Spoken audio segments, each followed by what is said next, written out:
Hi friends, welcome back to Pasim Rusim. இன்றைக்கி பசீம் ருசீமில் ரவா மெத்து பக்கோடா எப்படி செய்கிறது அப்படின்னு பார்க்க போகிறோம்.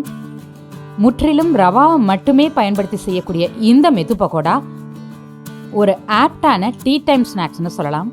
ஸோ இந்த வீடியோ ஸ்கிப் பண்ணாமல் லாஸ்ட் வரைக்கும் பார்த்து கண்டிப்பாக நீங்களும் ட்ரை பண்ணி பாருங்கள்.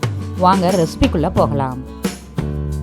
200 கிராம் ரவாவை மிக்ஸி ஜாரில் சேர்த்து நைஸான பவுடராக கிரைண்ட் பண்ணி எடுத்துக்கலாம்.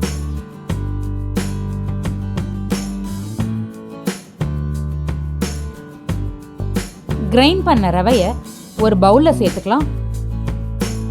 இது கூட நறுக்கின பச்சை மிளகாய் 3, நறுக்கின இஞ்சி 1 துண்டு, நறுக்கின வெங்காயம் 1, நறுக்கின கருவேப்பிலை 4 கொத்து, தேவையான அளவு உப்பு, 1 கரண்டி கெட்டியான புளிக்காத தயிர் சேர்த்து நல்லா மிக்ஸ் பண்ணி விட்டுக்கணும்.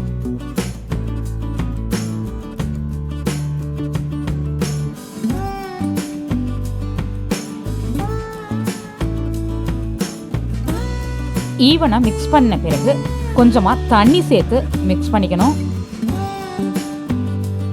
இது மாதிரி தளன்னு ஒரு போண்டா மாவு பதத்துக்கு பசைஞ்ச பிறகு க்ளோஸ் பண்ணி ஒரு 20 நிமிஷம் ஊற வச்சுக்கணும்.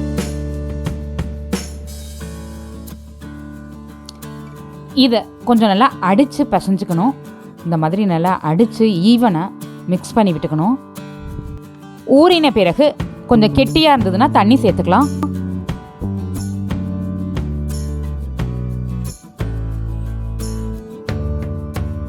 ஆயில் ஹீட் ஆன பிறகு நம்ம ரெடி பண்ணி வச்சுருக்க மாவுலேருந்து குட்டி குட்டியாக பக்கோடா போட்டுக்கலாம்.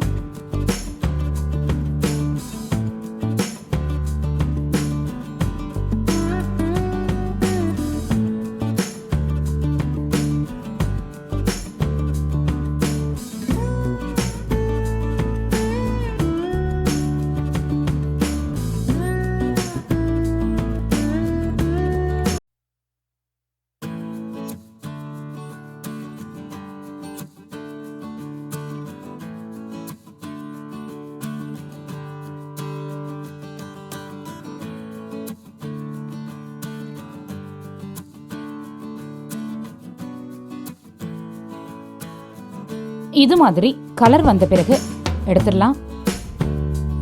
மேலே கிறிஸ்பாக உள்ள சாஃப்டாக சூப்பர்பான ரவா மெது பக்கோடா ரெடி. இது மாதிரியே எல்லா மாவையும் பக்கோடா போட்டுக்கலாம். இந்த ரெசிபி ஒரு அரை மணி நேரத்தில் நம்ம செஞ்சு முடிச்சிடலாம். ரொம்ப ஈஸியான ரெசிபி, கண்டிப்பாக ட்ரை பண்ணி பாருங்கள். இந்த வீடியோ உங்களுக்கு பிடிச்சிருந்தா லைக் பண்ணுங்கள், ஷேர் பண்ணுங்கள். இந்த வீடியோவுக்கு கீழே உங்களுடைய கருத்துக்களை பதிவிட மறந்துடாதீங்க. வணக்கம்.